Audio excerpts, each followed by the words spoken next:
Frederick Douglas once said, "Once you learn to read, you will be forever free." And that famous philosopher, Dr. Suess, gave this directive for a flourishing life: fill your house with stacks of books in all the crannies and all the nooks. One of the greatest gifts God has given to us is the ability to read. But in today's world, constraints on our time and our increased focus on screens has crowded out reading for most of us and for most of our kids.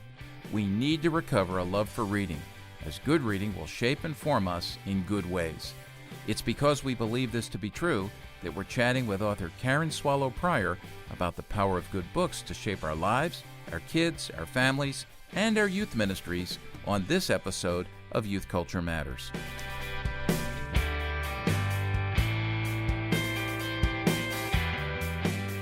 From the Center for Parent-Youth Understanding, this is Youth Culture Matters. If you're a parent, youth worker, educator, counselor, grandparent, or anyone else who cares about kids, we're glad you've joined us for this practical, informative, and hope-filled podcast.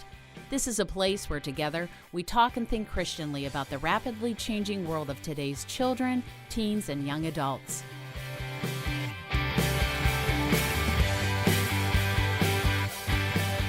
Well, this is going to be, for some people, a very interesting podcast that we're going to have today just on reading. I know that some people are going to wonder, why in the world would you address this on a podcast about youth culture? But I think you'll see as we work through this. And this actually, I believe, might be one of the most important and relevant conversations we've ever had on Youth Culture Matters. So as we talk about reading, Jason, welcome. Yeah, it's West good to be Coast. here. Yeah. Thanks. So what have you been reading? What's the last book you read? Well, I'm in the midst of doing a lot of writing, and so I'm reading a lot of books that have landed on my desk. Actually, they're all right here, but I just got done with Sean McDowell's new Chasing Love, reading Julie Slattery, Dr. Julie Slattery's Rethinking Sexuality. And then also our guest, is actually quoted another book that I'm reading called Talking Back Purity Culture. And so I've been reading that. And then to separate myself from the conversation around sexuality, I went back and I'm rereading Boys on the Boat, which is an autobiography or a biography of the 1936 Olympics and a crew out of UW that won the Olympics, but just the story of that, which is pretty incredible. Yeah, that's on the pile that I have. It keeps getting moved down with other things that are there. So good. Yeah. I needed just to separate myself from the other conversations. What are you reading? I just grabbed off the shelf a couple of Lewis books, Mere Christianity and Screwtape Letters. So I'm working on those. I'm reading a book called Cynical Theories, which is written by a couple of young scholars on critical theory, and that's been a fascinating and head-spinning read as well. And then our little CPYU book club has been reading Dane Ortland's book, Gentle and Lowly. So we're working through that over the course of 2 months, and that's been fascinating. So the problem for me is there's way too many on the stack and way too many that I'm reading simultaneously. So hopefully today our guest can redirect me more towards better reading habits if I'm missing the mark there. But let me introduce Karen Swallow Pryor. She is a research professor of English and Christianity and Culture at Southeastern Baptist Theological Seminary, which is, Karen, that's in Wake Forest, correct? That's correct. Right. So you're down. Are you living in North Carolina now, or are you? I still live in Virginia and commute down to teach my classes on campus. All right, great. Well, Karen loves books. She's written several books, and the one we're going to focus on today as we have our conversation is a book she's written called On Reading Well, Finding the Good Life Through Great Books. And I love this from her bio because we're going to get to this. Her academic focus, this is where it gets fun for folks who are interested in youth culture, because I think the connect here is really obvious for me. But her academic focus is British literature, with a specialty in the 18th century, a period she loves for its emphasis on philosophy, ethics, aesthetics, and community. And here's the key: as well as its efforts at correcting the universal human impulse to gravitate toward extremes. I love that. She lives with her husband, and looks like quite a menagerie of animals you have there on this homestead in Virginia. Yeah, a couple dogs, a couple horses, and a few chickens. Okay, all right. We've had some conversations here because my wife would love to have a farmette. and a lot of that is related to her fascination with donkeys. So we've actually gone to meet some donkeys that are just, we love those animals. So do you have a donkey? No, no Okay, donkeys. No, okay, no. all right, They are okay, they good. are funny creatures. Yes, they are. Yes, they are. So here's a question I want to ask you right out of the gate, because I'm fascinated by people's stories. We're going to talk about stories. You obviously have a story we know very little about, but what talk about you and your relationship with reading? Let's say at 5 years old, 10 years old, 15 years old, and 20 years old, because there's got to be a good story there with books. Sure. I mean, I don't know that the story has changed that much. One of my most vivid memories from being 5 years old is being alone in my, well, actually, there's a friend with me who was also reading in my room, and just using my finger to read the words aloud to myself from the Foot Book. I think that's Dr. Seuss, 1 foot, 2 foot, and just the words coming alive, because my mother had read to me from being a baby, and still continue to read to me, but just that moment when I was around 4 or 5 reading the words myself aloud was magical.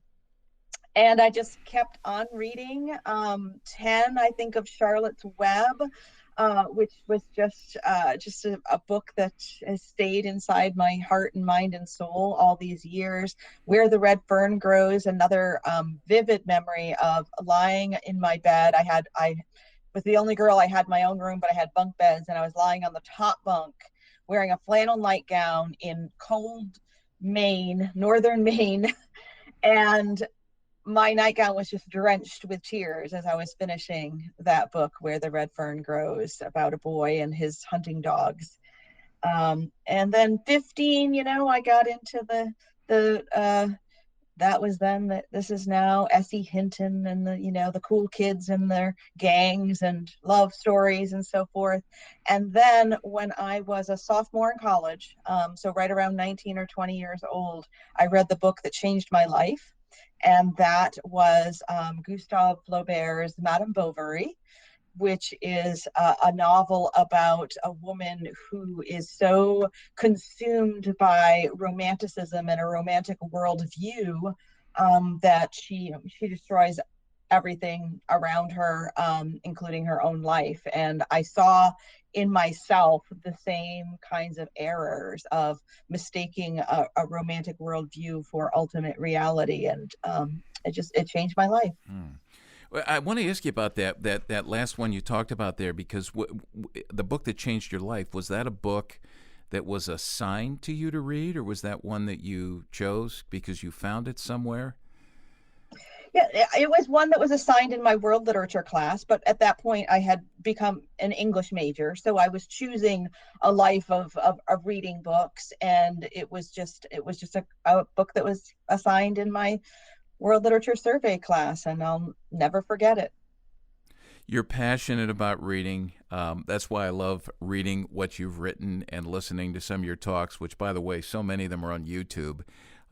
Just pushing us to read and read more widely, to read well.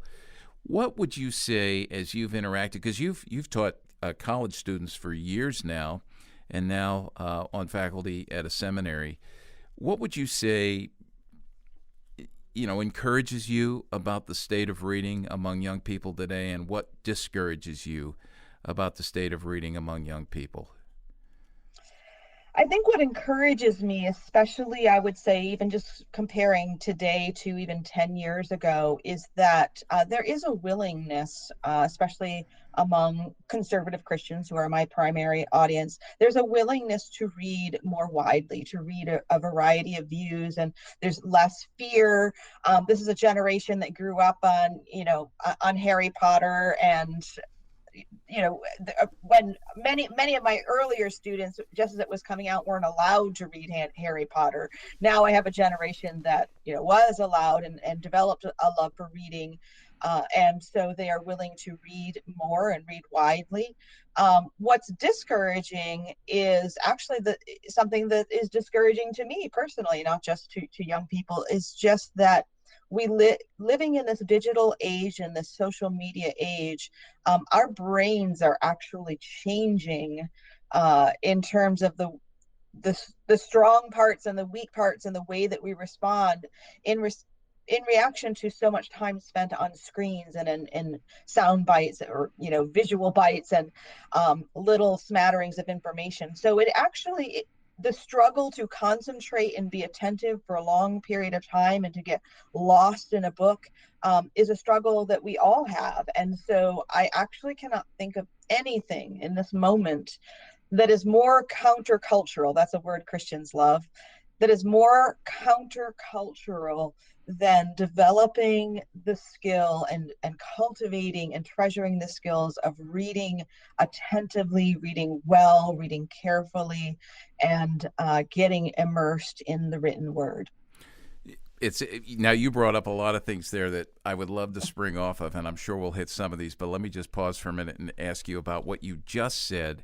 I'm going to guess that your preference obviously is the printed physical page as opposed to a screen. You like to hold a book in your hands. Is that accurate? That's very accurate. Okay. So what would you say? Do you have conversations with students who come into the classroom and they prefer, because they've sort of nurtured themselves into this, the culture has nurtured themselves into reading off of a Kindle or a smartphone screen or whatnot? I mean, we've looked at some of the research on how it fundamentally changes the way that we read and comprehend depending on what we're reading off of, a physical book or a screen. How do you have that conversation with students? Are you working to encourage them to grab the book, the physical book?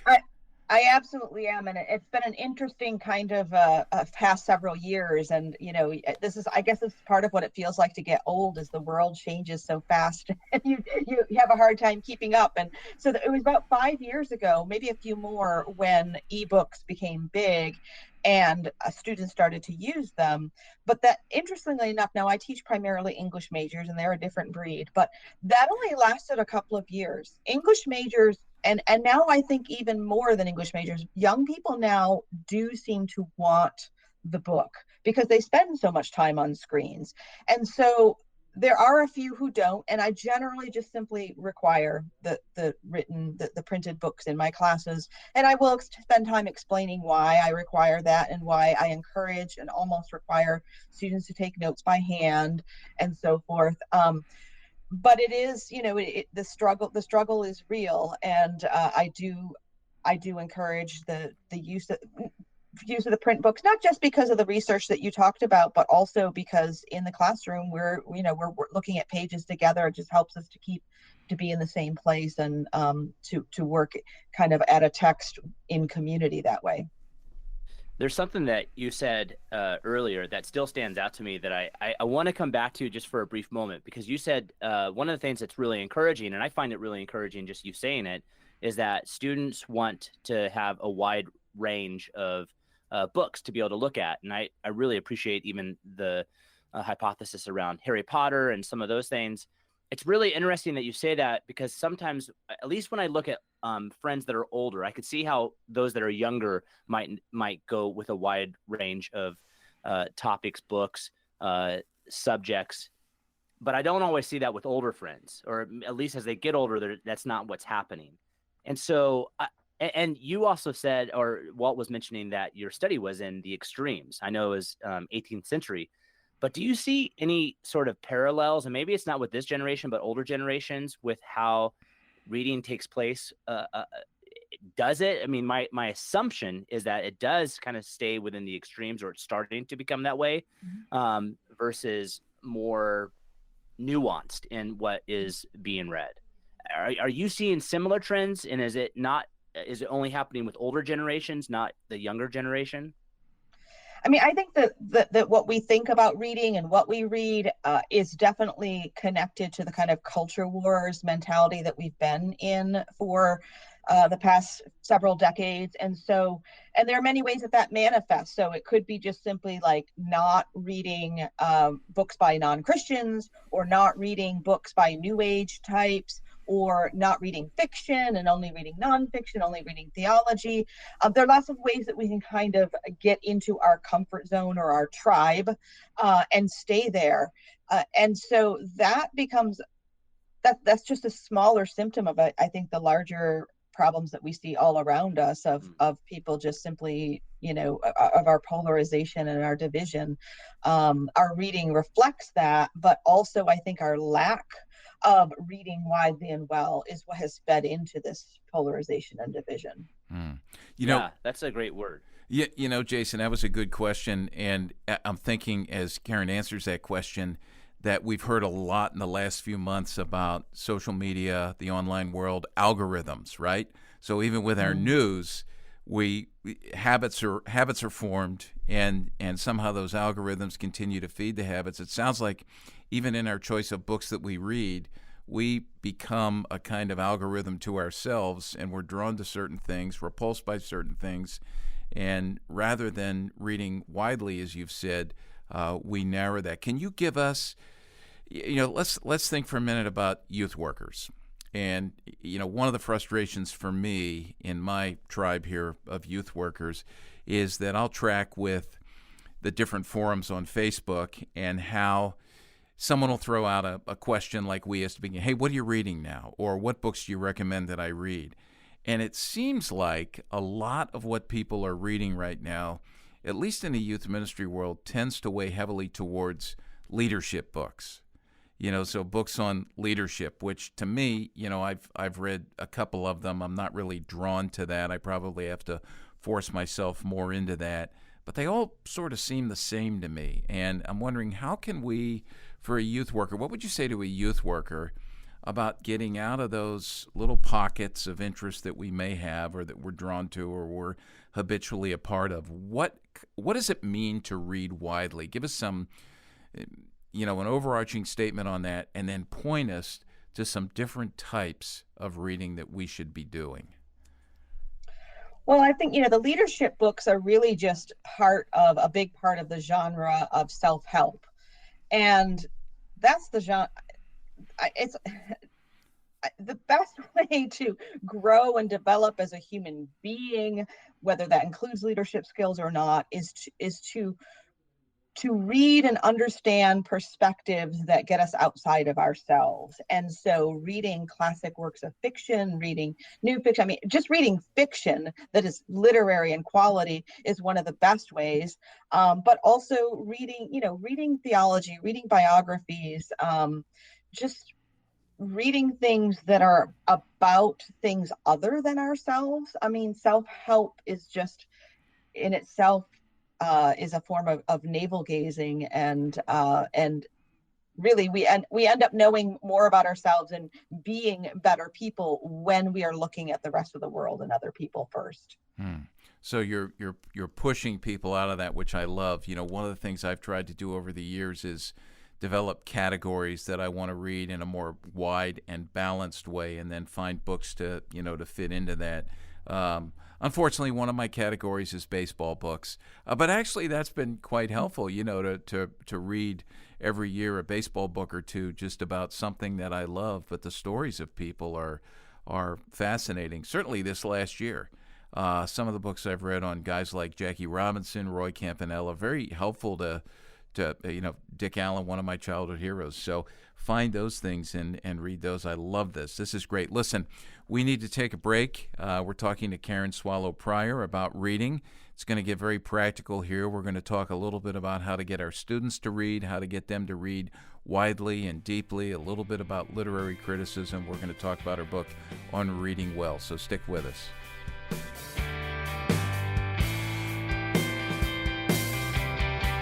Someone once told me that readers are leaders and leaders are readers. I'm convinced that one of the most important disciplines for youth workers and parents is reading. I've also found that reading and discussing books together has helped me not only stay on a reading schedule, but to consider things that I might not have noticed on my own. That said, I want to invite you to join a reading community where together we read noteworthy and provocative books on important matters related to faith and culture.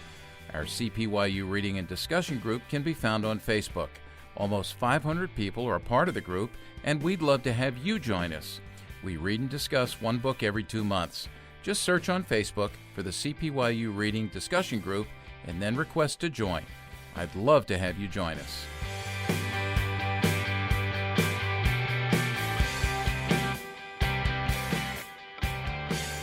Welcome back to Youth Culture Matters. We're here with Karen Swallow Fryer and having a great conversation on reading and the importance of reading. Before the break, one of the questions that I wanted to ask is, because we were talking about leadership books, I love the way that you broke down the self-help category.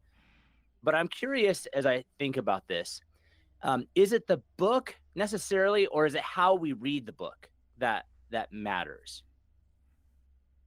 Well, it's actually both. So this is actually this is something basic that I teach in my classes from freshman through graduate level. So you can take it to so many levels.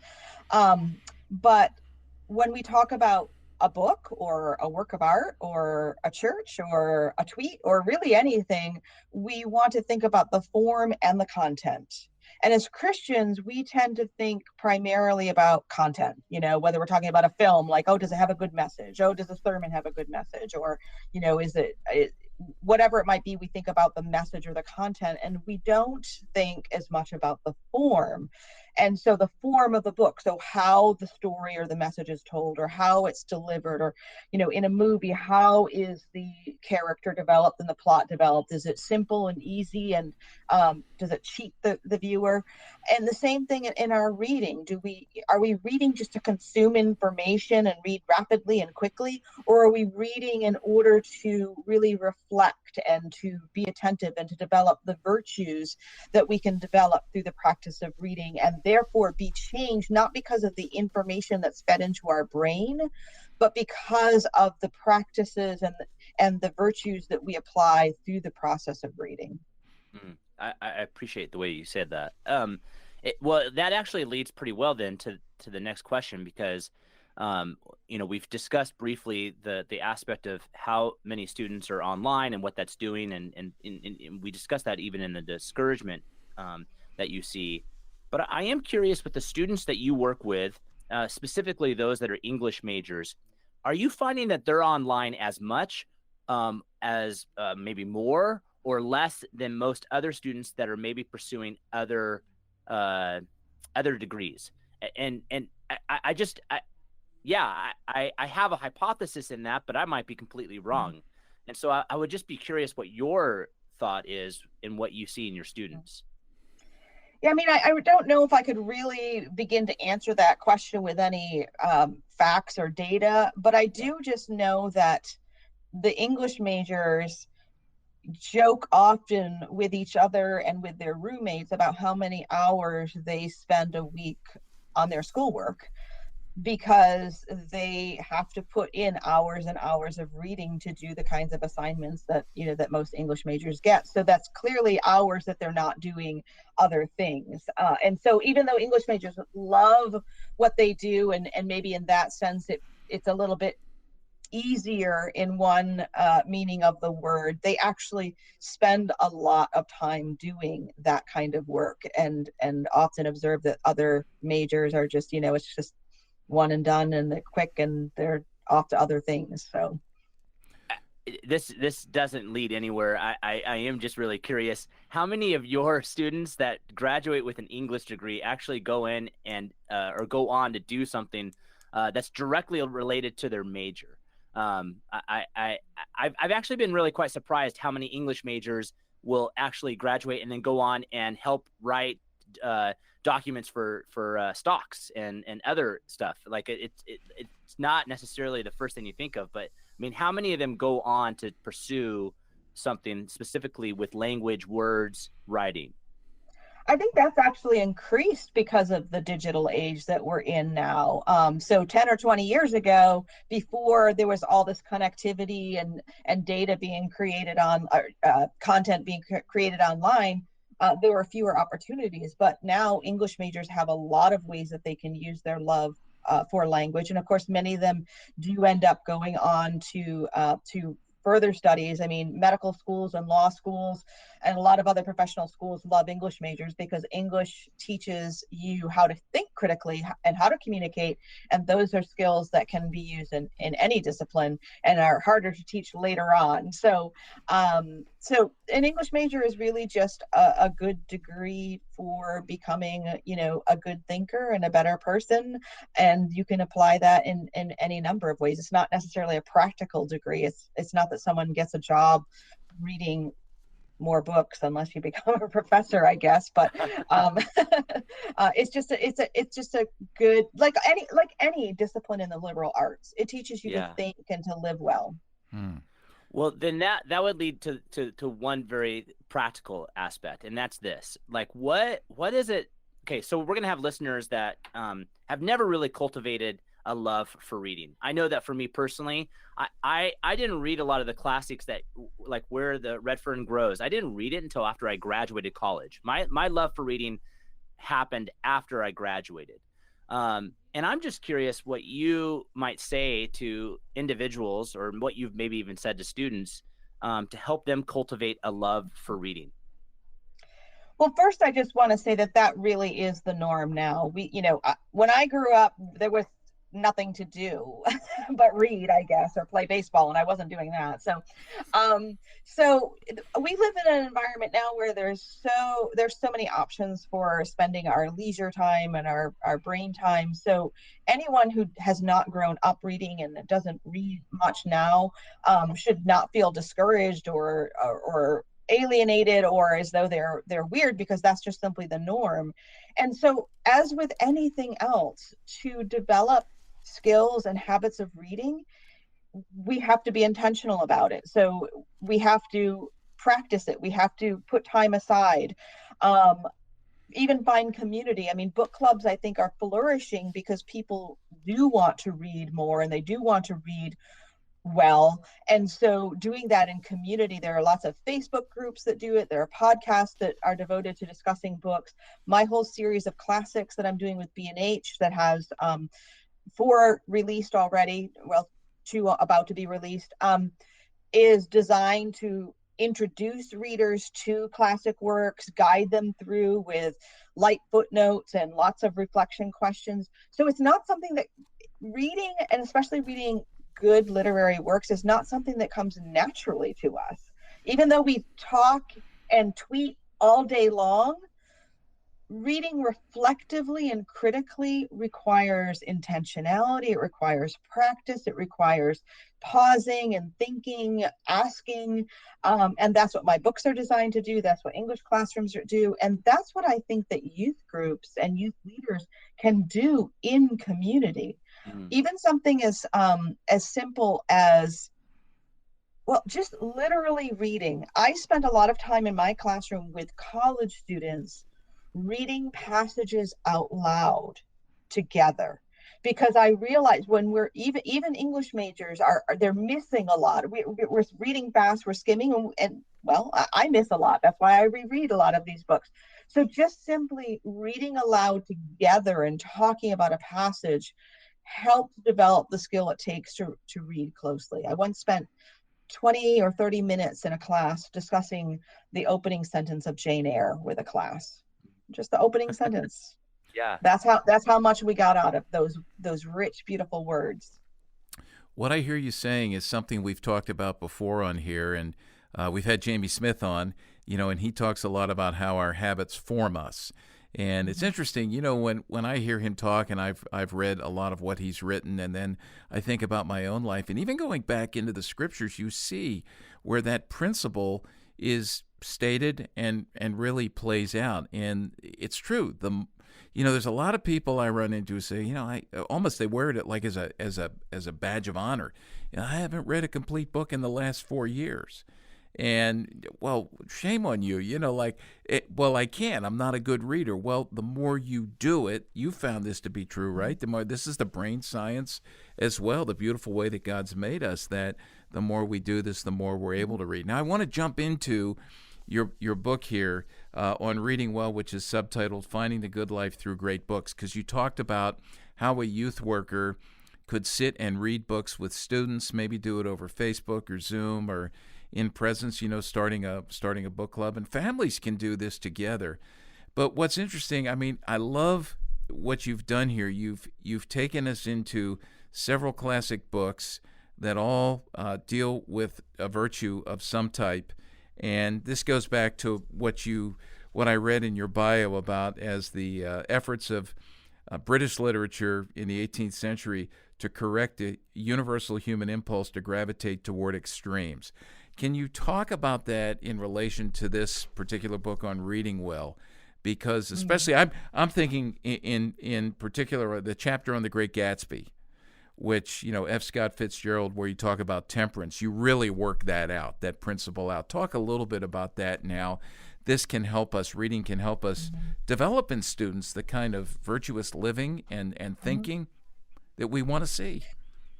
Yeah, I think it's wonderful to just think for a moment about what the actual definition of virtue is, at least according to Aristotle, who is, one of the founders of this field of moral philosophy. For Aristotle and many thinkers afterwards, including Aquinas, who writes a great deal on the virtues, a virtue is not just a good thing. A virtue is the right amount of a good thing. So it's actually just as much lacking in virtue to have too much of something as too little. So it's the moderation between an excess and a deficiency. So if we take, for example, like courage. Courage is a virtue. If we have too little of courage, it's cowardice. But if we have too much, it's recklessness. And we tend to just think that something that's bold or rash or daring is virtuous on its own, but it's not, because if it's too reckless, it actually causes harm and damage. And so it's very difficult to not be a coward, but also not to be rash and reckless. And the middle is courage. And so so I discuss 12 different virtues in my book on reading well, and show how we can learn about them through these works of literature. In The Great Gatsby, I talk about temperance, right? Which is, it is a word. It also just sort of means moderation in a general sense. So in one way, it's the virtue that echoes all of the virtues.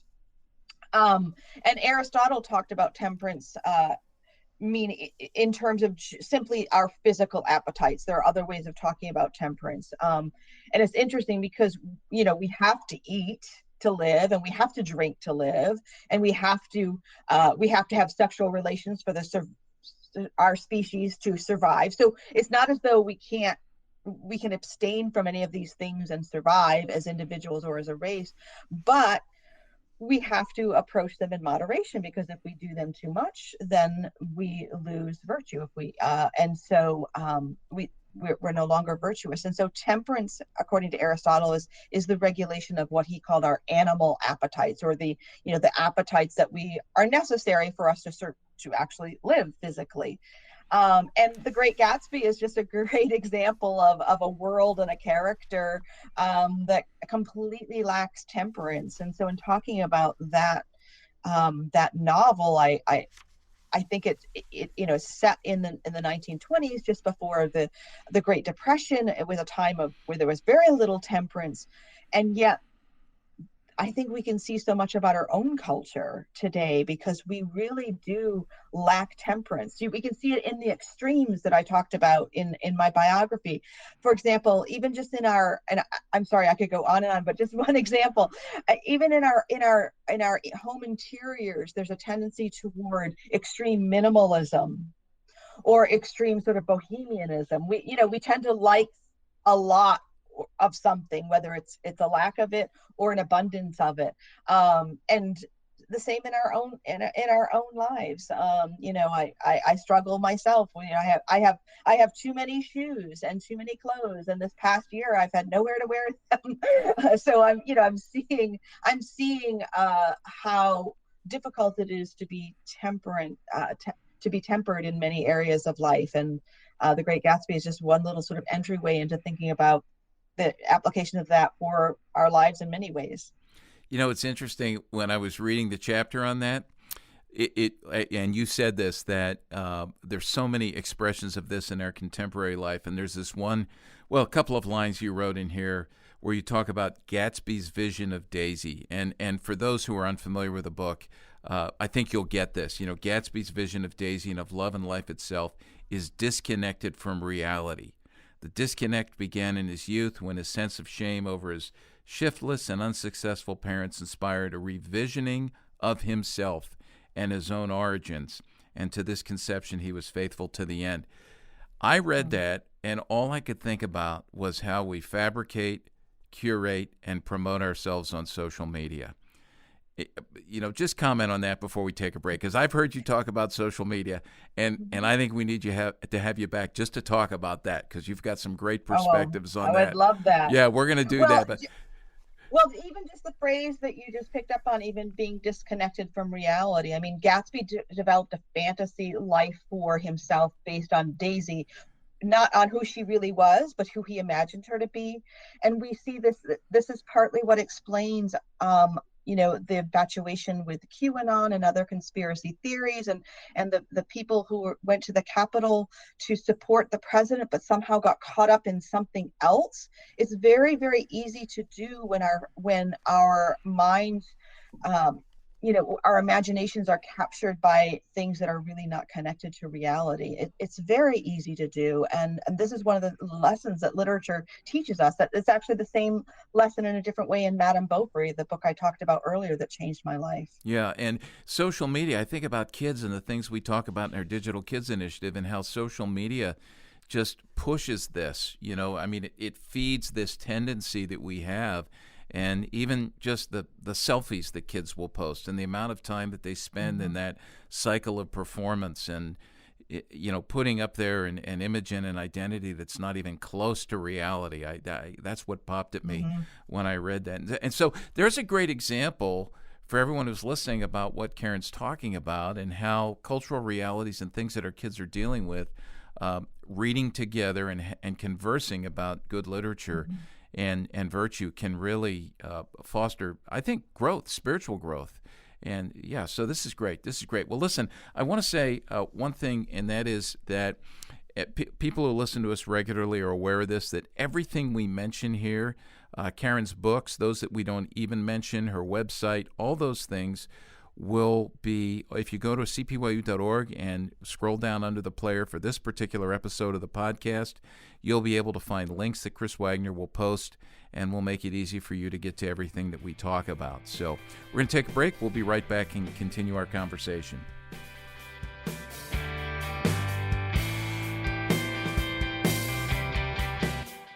Youth workers, are you looking for ways to continue your ministry to parents during these difficult days where parent ministry is more necessary than ever before? Would you like to bring CPYU to your church in spite of COVID-induced limitations on travel and gatherings? I would love to come to your church in a personal, live, real-time virtual format. We are now offering several different one-hour seminar options, including Q&A, that you can now book at a time that is most convenient for you and your parent group. Participants can join as they gather in one place together or from their own homes.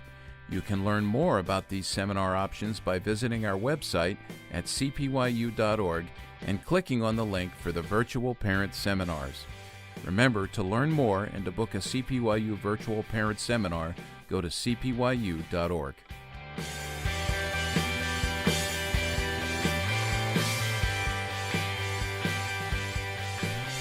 Thanks again for listening to Youth Culture Matters. So, coming out of the break, one of the things that our youth workers, one of them had mentioned or wanted to know is, at what point do you actually stop reading, or do you stop reading if you get to a point in a book and you're just like, this isn't helping, this isn't good? I mean, what would your response be to that youth worker?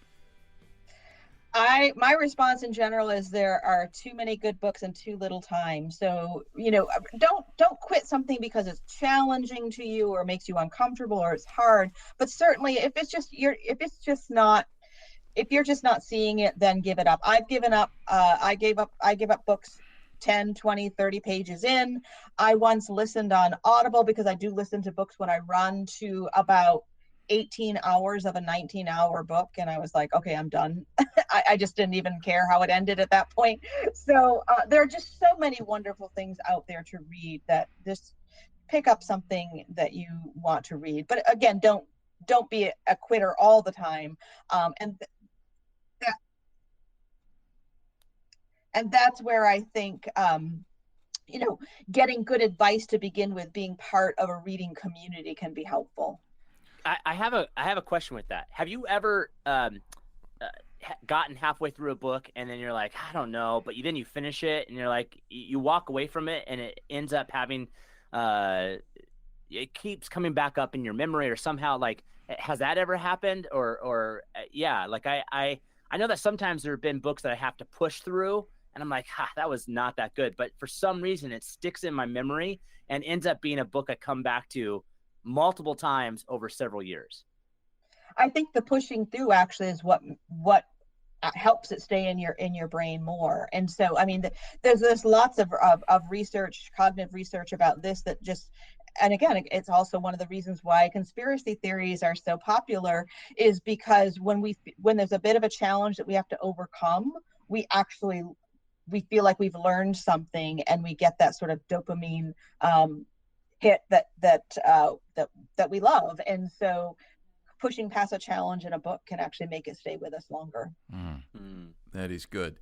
Well, let's get really, really practical here, and we want to hear you talk to parents and youth workers about how do we first choose good books and direct our kids towards good books, and then what are some ways that we can assist them in the task of reading well? Reading is something we so often think of as something we do alone in isolation, and nothing could be farther from the truth. I mean, reading a book is being in conversation with an author who is in conversation with many who came before that person. So we should think about reading as a communal activity. And if we think about it that way, then we should go to ask our friends for suggestions, join formal book clubs that meet in person or on Zoom. There's, like I mentioned before, there are many Facebook groups and podcasts that have exploded in recent years that are devoted to the topic of reading. Go to a librarian. I tell my students this all the time. I mean, librarians exist to help people find the right books, and they are wonderful resources. And when I'm asked to give recommendations, I have my favorites, but I like to know what kinds of what interests a person, because there are so many good books out there. And as C.S. Lewis said, and I'm paraphrasing, but he said for every 4 new books we read, we should read an old one. For me, that's reverse, because I read a lot of old books. But the idea behind that is that we should challenge ourselves. We should read beyond. We all have what we like to read, or we're developing that taste, and then we should push ourselves and read something outside that as well. How do we read more deeply? Like, how could a parent? Are there some simple things we can do to get our kids to read more deeply, or if we're reading in community as a youth worker with our students? I think the way that we've been trained to read the Bible is actually a helpful model. When we read the Bible together, we read long passages, we read a whole book, or we dwell on a verse and we reflect on it and we go back over it. The same skills that we use to read the Bible closely and deeply are the same skills that we can use to read a good work of literature, or a poem, or an evocative essay. We read it slowly, we take it apart, we discuss, we reread, we read it out loud. So I think simply everyone picking up a book in a small group and reading it, and coming together and reading passages of it and discussing them. That's what my series is designed to help people do, whether alone or in groups. Again, it's not something that comes naturally to us. I mean, just like people watch ball, which I don't, people who watch sports do the same thing. They do the replays and they discuss the plays, and they do the Monday morning quarterbacking or coaching, or I don't even know what it's called, but the same way that we discuss and analyze and dissect sports is this a game is the same thing that we can do with a good work of literature. That's just taking joy and delight in it and learning from it in the same way that we learn from games. Mm. So to go back to this book here on reading well, finding the good life through great books, I love the list. There's some books on here that you mention that you analyze and really give us some great insight into as they relate to virtue. Some books that I've read, and there's some that I haven't. So I'm looking at this going, okay, I got to read that. But let's say I'm a youth worker, and I would like to start to do this. Is there one book that you mentioned in here that you would recommend? Yeah, that's a good starting point for a group of students. I know that's an unfair. It seems like as I'm asking, I'm going, okay, she's going to hate this question, right? Because they're all important. Yeah. But... Right. I would say I think Huckleberry Finn, The Adventures of Huckleberry Finn, is a book that it's a wonderful story. It's also complicated in the sense that it's satirical. We're not supposed to take it at face value. And as I discuss in the chapter, it touches on so many important issues today, like even just the status of our individual conscience. Can we always rely on our conscience? And what happens to a conscience that is malformed by the false values of a community? So I think that is a good work to read together. These other books that you've talked about that you're publishing with B&H, what particular works are you have you written versions? Volumes. The ones that came out last year are Jane Austen's Sense and Sensibility and Joseph Conrad's Heart of Darkness. These are more college level books, I would think, but again, I give a very general introduction. And then just about to come out in March are Jane Eyre and Frankenstein. Frankenstein is actually a really interesting book to read. It's nothing like the film versions, and it too touches upon very deep theological questions about the nature of God as a creator and his responsibility to his creation. And then next year will be The Scarlet Letter and Tess of the D'Urbervilles. Okay. Now you mentioned how books are not always like films. You mentioned Frankenstein there. So that's another question I wanted to ask. So I'm looking at The Great Gatsby. There's a film out there, and then there's movies on a lot of these books you mentioned. But then the other one is The Road by Cormac McCarthy, which is a book I read. How do you? Because you're going to have people go, I don't need to read the book. I'll just watch the movie. Give us some recommendations on that. Read the book first. Yeah, I think read the book first. I mean, it goes back to the whole form and content thing that we talked about earlier. If you watch a film, and film is an art form, and wonderful adaptations can be made of books that become works to themselves. But it's a different experience entirely to experience a work of literature through the linearity of the written word. So the plot might be the same, the events might be the same, but it's an entirely different experience. So I think reading the book first is helpful. And some film adaptations are good, and some just aren't.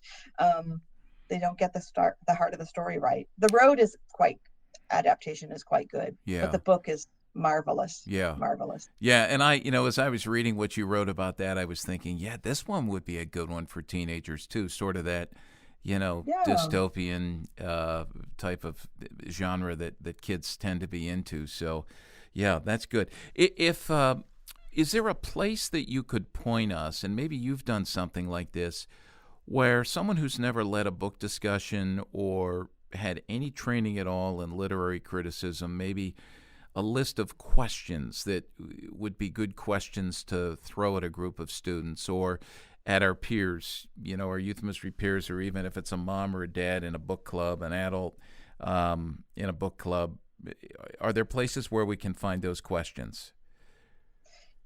You mean questions that apply to all works of literature? Yeah, some basic ones? Basic catch-all questions that would be, we could throw these out and start a good discussion on a book.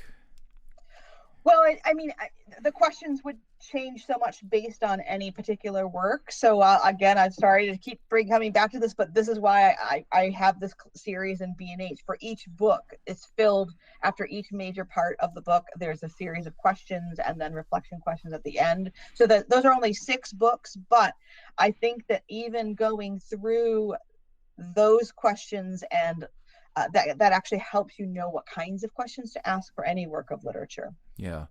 Are there any books that you've read that have helped you to become, that you would point to say, you know, that's really helped me learn how to read and become a better reader? Is there anything out there that's really helpful that we could point others to as well, beyond you know what you've written here, which I think is a there are a number of books like that. One good book is How to Read Literature Like a Professor. That's a book that kind of helps you understand how to read works analytically like that. That's probably one of the best ones, actually. And then Mortimer Adler's How to Mark a Book. That one's a little bit overblown, but there's actually an essay version. So he gets into how to mark a book so that you're reading it critically and engaging with it by marking the text, which is something I highly recommend writing in your book. Well, and I'm going to recommend to folks again that if people just Google your name and even look on YouTube, there are some fascinating conversations you have. Some of them are longer, some of them are shorter. They're all very helpful and all very provocative and just great ways to get us thinking and training us how to do this. So that would be good. Give us your address for your website, because that's a great place for people to go to. It's KarenSwallowPryor.com, and I'm also on Twitter at KSPryor. And I would just say I want to kind of we got off on a lot of different paths about reading, but I want to bring it all back together. I just want to remind listeners that, you know, we are as Christians, we are a people of the book. So all of this stuff about reading literature and thinking critically and engaging with text is about what it means to be a Christian. And so it's not that it's separate from that. As we read well, we think well, and as we think well, we become better Christians and better people of the word. Yeah, that is a good word right there. So we will put, as we said before, everything that we've talked about here on our website under the player for this particular podcast at cpyu.org. And I know that what Karen has shared with us here, we've opened a lot of different avenues, a lot of different places we could go. We're going to have you back. I know there's some great things we can chat about. I want to talk to you about social media. You mentioned Twitter there, and I know that's an interesting place for you. And I'd love to hear more about that, just and how we use social media. So we'll have to have a conversation on that. One thing I do want to mention is we have a mutual friend who's a great resource for all things reading, and that's Byron Borger, who runs Hearts and Minds Bookstore in Dallastown, Pennsylvania. Karen, I think you've been there to do a talk with Byron, and I'm going to say, I've said this all along. I mean, I don't know anybody who loves books more than Byron. He's dedicated his life to this, and it's a fascinating bookstore, which actually it really exists just for the mission that you just mentioned about being people of the Word and reading widely. And Byron, if you go to the site for his bookstore, you can subscribe to a regular email that he sends out called Book Notes, which are lengthy, but that's just an example of his passion for books and how he helps us read. And he has helped so many people over the years just read into different topics and interests and vocationally and otherwise. So we highly recommend that. Well, this has been great, Karen. Thank you so much. Again, I feel like I need to apologize after this one because I have taken you all over the place a little bit. Oh no, it's been I love this. So I just hope the listeners kept up. Oh yeah. Well, and I will say what I said at the top, that I think this is one of the most important conversations we could have because, I've said this a lot. Our kids are being catechized 24/7. They're being instructed. They're being shaped. Their worldviews, their sense of identity, 24/7, by a world that is just steeped in, the digital world, social media, so forth and so on. And so they are reading. but what we need to do is get them to read in ways that will form them rather than deform them, and shape them rather than misshape them. So thank you for your book on reading well. So to everyone who's joined us, thank you, and we'll catch you on the next episode of Youth Culture Matters. Thanks for joining us for Youth Culture Matters, a podcast from the Center for Parent-Youth Understanding. If you'd like to learn more about today's youth culture, visit our website at cpyu.org. And if you have any questions, comments, or feedback, email us at podcast@cpyu.org.